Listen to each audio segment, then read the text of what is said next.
নমস্কার বন্ধুরা, education culture YouTube চ্যানেলে তোমাদের স্বাগতম। তো দেখো, তোমরা যারা ডিপ্লোমার সেকেন্ড ইয়ার থার্ড সেমিস্টার ইলেকট্রিক্যালের স্টুডেন্ট রয়েছো, তো তাদের জন্য এই ভিডিওটা অত্যন্ত ইম্পর্ট্যান্ট। কেন ইম্পর্ট্যান্ট? দেখো, তোমাদের কিন্তু 2-3 দিনের মধ্যে কিন্তু এক্সামিনেশন রয়েছে, যেটা তোমরাও জানো, আমরাও জানি। তো সেই সার্কিট থিওরির এসি সার্কিটের উপর নির্ভর করে কিন্তু প্রচুর প্রশ্ন পরীক্ষায় আসে। এবং দেখো, প্রত্যেকটা সাবজেক্টের কিছু নিউমেরিক্যাল পোর্শন থাকে, যেখান থেকে নিউমেরিক্যালি প্রশ্ন হয়ে থাকে। তো এই এসি সার্কিট থেকেও তোমাদের নিউমেরিক্যাল টাইপ প্রশ্ন আসার সম্ভাবনায় অনেক অনেক বেশি। তাই আমি চাই যে তোমরা কিন্তু এই নিউমেরিক্যালগুলো নিজেদের স্ট্রং করো, এবং পরবর্তীকালে এটা কিন্তু তোমাদের খুব খুব সুবিধা দেবে। ঠিক আছে। আর নিউমেরিক্যাল কিন্তু এই সার্কিট থিওরি থেকে তোমার নিউমেরিক্যাল আসবেই, এমন কোনো বছর হয়নি যে বছর এসি সার্কিট থেকে কোনো প্রশ্ন আসেনি বা সার্কিট থিওরি থেকে কোনো প্রশ্ন আসেনি। তো যাই হোক, টুডেজ টপিক আজকে আমরা পড়ব সিঙ্গেল ফেজ এসি সার্কিটের কিছু নিউমেরিক্যালের ব্যাপারে। তো এই প্রশ্নটি সলভ করলেই কিন্তু তোমরা অন্য এই টাইপের যত নিউমেরিক্যাল আছে সব সলভ কিন্তু করতে পারবে, এটা কিন্তু আমার গ্যারেন্টি। আর এই কোশ্চেনটা যদি তোমরা সম্পূর্ণটা বুঝে যাও, সার্কিট থিওরির এসি সার্কিটের অনেক প্রশ্ন তোমার জন্য জলভাত হয়ে যাবে। তো প্রশ্নটা কি দেখো, a series circuit with a resistor of 100 ohm, capacitor of 25 microfarad and inductance of 0.15 Henry is connected across 220 volt 60 Hz supply. Calculate করতে বলেছে current, power and power factor in the circuit. তো এর আনসার আমরা করব বা solve করব আমরা। দেখো সলিউশন। তো তো সলিউশনে কি বলেছে দেখো, সলিউশনে আমরা সবার প্রথমে বলেছি তোমাদের যে গিভেন যে ডাটা সেটা কিন্তু লিখে নিতে হবে। তো আমি বাংলায় পড়াচ্ছি বলে অনেকের অসুবিধা হচ্ছে, ইংলিশে বলছো তো ইংলিশেও বোঝানো যায়, কিচ্ছু যায় আসে না, বাংলা বা ইংলিশ, তোমাদের লেখাটা মেন। তো গিভেন মানে হচ্ছে এখানে লিখে দিতে হবে গিভেন রেজিস্টার। রেজিস্টার ভ্যালু কত রয়েছে? রেজিস্টার ইকুয়ালস টু তোমার রয়েছে 100 ওহম। তারপরে তোমার রয়েছে ক্যাপাসিটার। ক্যাপাসিটার এটা রয়েছে 25 মাইক্রোফ্যারাড। মাইক্রোকে যদি তোমার ফ্যারাডে নিয়ে যেতে হয় তাহলে 10⁻⁻6 হয়, তাহলে 25 ইন্টু 10⁻⁻6 ফ্যারাড। একইভাবে তোমার রেজিস্টার, ক্যাপাসিটার এবং ইন্ডাক্টার। ইন্ডাক্টার ভ্যালু দেওয়া রয়েছে 0.15 হেনরি। তো 0.15 হেনরি কিন্তু ইন্ডাক্টার ভ্যালু। আর তোমার সিস্টেম ভোল্টেজ কত দেওয়া রয়েছে? সিস্টেম ভোল্টেজ দেওয়া রয়েছে তোমার equals to 220 volt, 220 volt. Frequency of supply, frequency of supply দেওয়া রয়েছে 60 হার্জ সাপ্লাই, কিন্তু sorry SUPPLY supply equals to 60 hertz. Next আমাকে বার করতে বলেছে দেখো এবার ভালো করে এখান থেকে দেখো, আমাকে সবার প্রথমে ওমেগার ভ্যালু বার করে নিতে হবে। অ্যাঙ্গুলার ভেলোসিটি কেন বার করব আমি?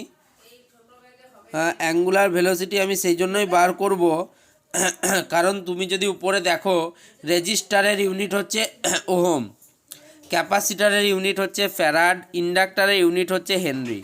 এবার আমি যখন ইম্পিডেন্স ভ্যালু বের করব, তখন কিন্তু সেটার ইউনিট হয় ওহম।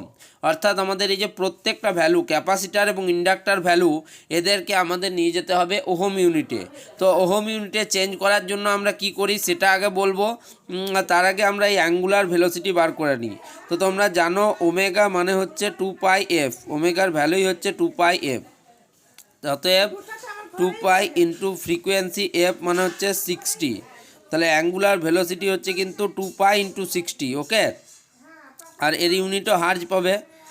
ওকে, বুঝতেই পারছো। তাহলে angular velocity equals to 2πf equals to 2π into 60। এবার দেখো, এবার আমার ক্যাপাসিটারকে আমরা ওহম ইউনিটে নিয়ে যাব, তাহলে সেটাকে বলা হয় দেখো XC, এটাকে বলা হচ্ছে ক্যাপাসিটিভ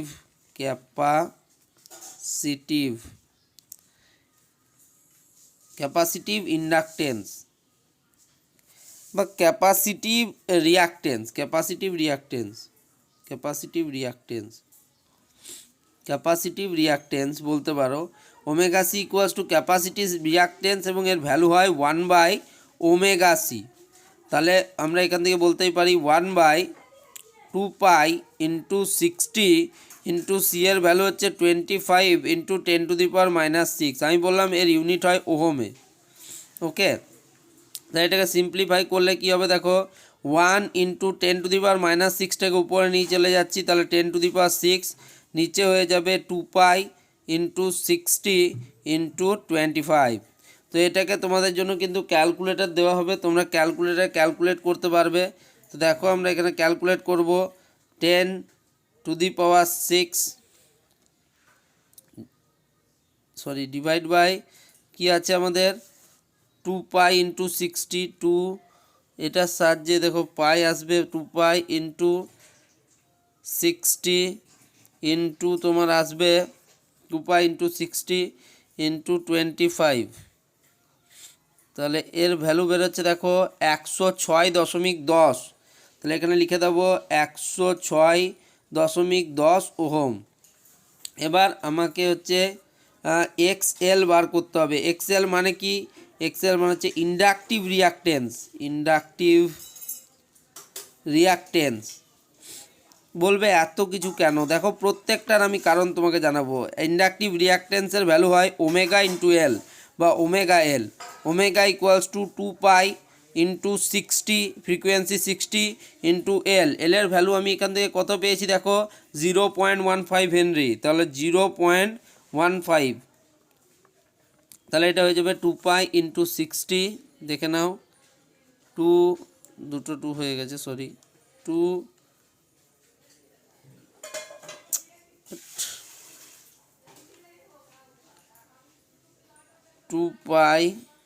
ইন্টু 60 ইন্টু 0.15 নাকি 0.15 হচ্ছে 56.54। তাহলে 56.54 ওহম। এবার দেখো, এবার আমরা কি করি বলতো, এখান থেকে এক্সের ভ্যালু বার করি, ইন্ডাকটেন্সের ভ্যালু বার করি। সেটা হয় under root of XL minus XC, তার কিন্তু তোমার ভ্যালু, তার স্কোয়ার ভ্যালু কিন্তু এটা হয়ে যাবে। তাহলে কত আসছে এক্সএল মাইনাস এক্সসি, দেখো এক্সের ভ্যালু কত আসছে তোমরা এইখানে একটা ভুল হয়। এক্সের ভ্যালু কি হয়ে যাবে বলো তো, ভুল হলো, এক্সের ভ্যালু হয়ে যাবে এক্সএল মাইনাস এক্সসি। তাহলে তোমার এক্সএল ভ্যালু হচ্ছে তোমার এখানে আমরা পেয়েছি 56.54 মাইনাস এক্সসি এর ভ্যালু হচ্ছে 106.10 ওহম। তাহলে এক্সের ভ্যালু কত পাবো এখান থেকে আমরা, এক্সের ভ্যালু পাবো 56.54 মাইনাস 106.10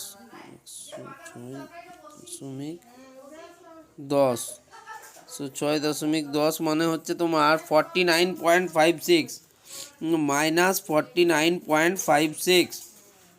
তাহলে এইখান থেকে আমি কি পাবো, ইম্পিডেন্স আমাদের কি হয় দেখো, ইম্পিডেন্স মানে হচ্ছে আন্ডার রুট অফ এক্স এর স্কোয়ার প্লাস আর এর স্কোয়ার। এক্স কি, এক্স হচ্ছে ইম্পিডেন্স পেলাম আমরা দুটোর জন্য, আর আর হচ্ছে তোমার রেজিস্ট্যান্স ভ্যালু। তাহলে এক্স এর স্কোয়ার মানে মাইনাস 49.56 তার হোল স্কোয়ার, আর 100 ওহম মানে প্লাস হচ্ছে 100 তার হোল স্কোয়ার। 100 ওহম হচ্ছে রেজিস্ট্যান্স, তাহলে এর ভ্যালু কত হবে মাইনাস 49.56 মাইনাস 49.56 তার হোল স্কোয়ার প্লাস হচ্ছে তোমার 100 হোল স্কোয়ার। তাহলে এবার টোটাল ভ্যালু হলো দেখো 12,456.এত। এর যদি আমরা আন্ডার রুট আনসার করি তাহলে আমার ভ্যালু হচ্ছে 111.60 111.60 ওহম। এটা বেরোলো আমার ইম্পিডেন্স। এখন তোমরা কারেন্টের ভ্যালু কি জানো? কারেন্ট মানে কি, কারেন্ট হচ্ছে তোমার according to Ohm's law current I equals to V by R হয়, বাট এখানে আমরা ইম্পিডেন্স বের করেছি, ইম্পিডেন্সকে আমরা জেড দ্বারা ডিনোট করি। তাহলে এখানে আমার ইম্পিডেন্সকে আমি লিখবো জেড। ওকে, তো ইম্পিডেন্স জেড মানে হচ্ছে ভোল্টেজ তোমার হচ্ছে 220 ভোল্ট, 220 ভোল্ট। আর তোমার এখানে ইম্পিডেন্স ভ্যালু আমার কত বেরিয়েছে, তো আমার এখানে ইম্পিডেন্স ভ্যালু বেরিয়েছে 110.56 নাকি 110.60, সরি 110.60। তো এখান থেকে আমি কারেন্টের ভ্যালু কত পাবো দেখে নাও, 220 মানে 220 divide by minus divide by তোমার হচ্ছে 110.60, 110.60, 110.60, তাহলে সমান হচ্ছে কত, তোমার হচ্ছে 1.98 অ্যাম্পিয়ার, 1.98 অ্যাম্পিয়ার কিন্তু হচ্ছে তোমার কারেন্টের ভ্যালু বেরিয়ে গেল এখান থেকে। নেক্সট তোমার কি বলেছিল, পাওয়ার বার করতে বলেছে। তো 2 নম্বরে আমরা পাওয়ার, তো পাওয়ার দেখো মেনলি যদি বলো তাহলে পাওয়ার হয় তোমার অ্যাপারেন্ট পাওয়ার, অ্যাপারেন্ট পাওয়ার হয়, ঠিক আছে। তো অ্যাপারেন্ট পাওয়ার যদি বলো, অ্যাপারেন্ট পাওয়ারকে আমরা এইভাবে লিখি ভিআই, ভিআই মানে হচ্ছে অ্যাপারেন্ট পাওয়ার। তো ভি আমার হচ্ছে 220 ভোল্ট আর আই হচ্ছে আমার 1.98 অ্যাম্পিয়ার, তাহলে পাওয়ার আমার হয়ে যাবে ওয়াটে, ঠিক আছে।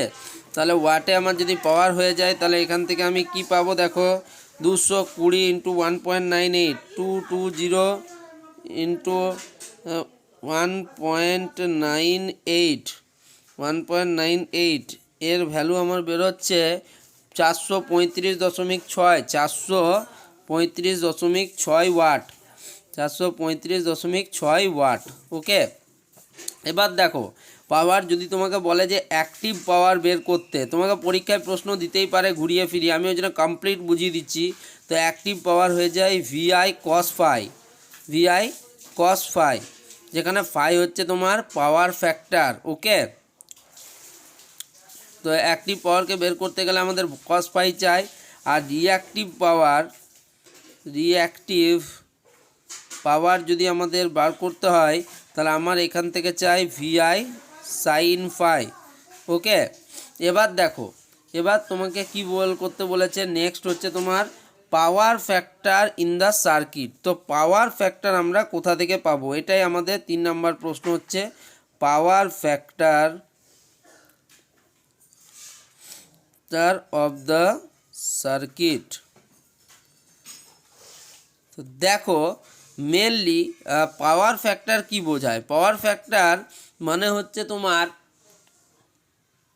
যে কি পরিমাণ তোমার সেখানে রেজিস্ট্যান্স ভ্যালু বা ক্যাপাসিট্যান্স ভ্যালু বা ইন্ডাকট্যান্স ভ্যালু রয়েছে। তো এটা ক্যালকুলেট করার জন্য আমরা এই পদ্ধতি অবলম্বন করতে পারি। দেখো পাওয়ার ফ্যাক্টরকে আমরা মেনলি হচ্ছে তোমার কস ফাই দ্বারা ডিনোট করি, power factor cos phi equals to তোমার আর বাই জেড হয়। তাহলে এখানে আর এর ভ্যালু হচ্ছে 100, জেডের ভ্যালু কত পেয়েছি আমরা দেখো, ইম্পিডেন্সের ভ্যালু 111.60, 111.60। তাহলে এখান থেকে ফাই পাচ্ছি দেখো কজ ইনভার্স তোমার যে ভ্যালুটা বেরোবে, কত ভ্যালু বেরোচ্ছে দেখো 100 বাই 111.60, 100 বাই 111.60। তো এর ভ্যালু বেরোচ্ছে 0.89, তাহলে 0.89, তাহলে কজ ইনভার্স 0.89 ভ্যালু কত হবে দেখো, কজ ইনভার্স 0.89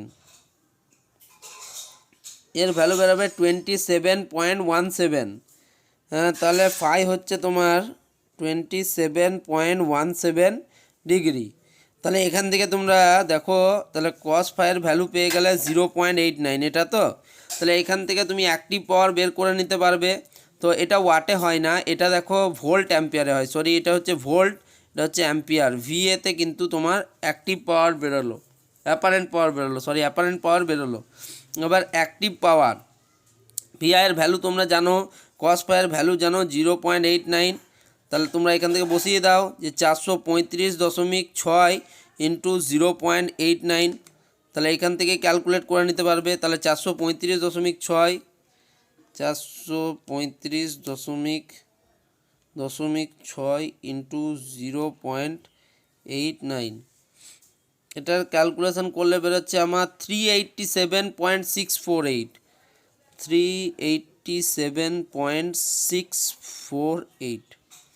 ওকে, তো দেখো আমি এই ভিআই সাইন ফাইটাকে আরেকভাবে লিখতে পারি।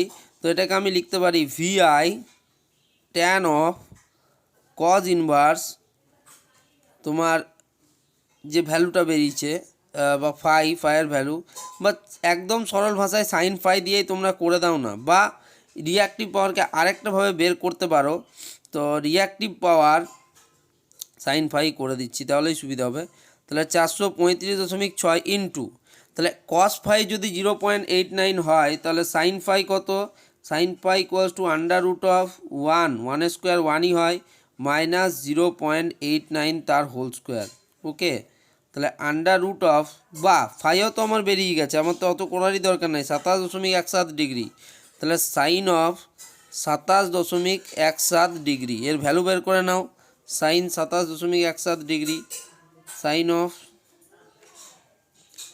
27.17, তাহলে কত হচ্ছে এর ভ্যালু? 0.45। তাহলে 435.6 গুণিত 0.45, এটা ইন্টু 435.6, 435.6,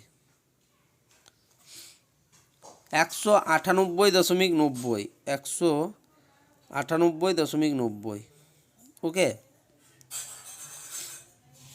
তাহলে এরপরে বলো যে এখানে প্রবলেমটা কোথায় আসছে, কোন জায়গায় এটার প্রবলেম আসছে। সোজা একটা অঙ্ক, কিচ্ছু নেই, ঠিক আছে। যাই হোক, যদি তোমাদের ভিডিওটা ভালো লাগে অবশ্যই কিন্তু চ্যানেলটিতে তোমরা ভিজিট করতে থাকো, চ্যানেলটিকে সাবস্ক্রাইব করো, নিজেদের তোমাদের যে সাবস্ক্রিপশন লিস্ট আছে তাতে অবশ্যই চ্যানেলটিকে রাখবে এবং ভিডিওটিকে লাইক করো, বন্ধুদের মধ্যে শেয়ার করো। ধন্যবাদ।